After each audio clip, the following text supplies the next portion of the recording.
The Tallgrass Prairie Preserve is owned by the Nature Conservancy, which is a national, or it's actually an international, private nonprofit conservation organization. And we have about 39,000 acres here that we manage, and then a conservation easement on an adjoining 6,000 acres. And our goal here is to recreate a functioning tallgrass prairie ecosystem. That's why we have the bison here for the grazing influence they provide. We should have about 26 to 2,700 bison that we're running through the corrals. It'll take 5 or 6 days to do that. And what we're doing is segregating the animals we want to sell. From this roundup, we'll sell about 350 animals, and then we're giving them their shots. We vaccinate them for basically the same diseases that a rancher with livestock would be concerned about. And then we'll calf hood vaccinate the heifer calves for brucellosis. Well, this is our one time of the year to get to handle the herd and manage them the way we want. Now, we sell the bulls here when they get to be 6.5 years old. By the time they get older than that, they're getting more difficult to round up. We have enough trouble with these 6.5-year-olds.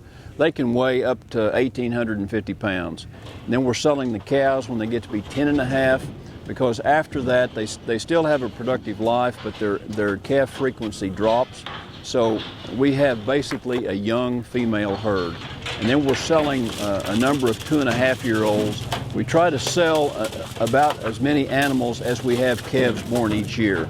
We've really maxed out on our herd size. We need to keep it about 2,600 or 2,700 animals. The rest of the year, these bison are all free roaming on about 25,000 acres and go any place they want. As we start the roundup, what we do is we start giving them some cattle cubes and getting them used to a feed truck. And then we attract them into progressively smaller enclosures. And that usually takes about a month to do that. And then once they get them into this corral area, they're held in 150-acre traps until they're ready to go into the corral. And then about 300 or 400 are moved into a 50-acre trap, and then they're pushed into the corrals with pickups. And then when they're in these corrals, they go through a series of alleyways until they work their way into this working chute. And at the working chute, they're weighed, they're given their shots, and they're sorted how we want them to go. If they're staying here on the preserve, as soon as they go through the working chute, they're released out into a 150-acre holding pen. And so that's the only time they're pushed through the corral. If they're an animal that we're going to sell, they're put into a side corral, and then every evening they're put into about a 10-acre holding trap. So they'll have more room and get less stress.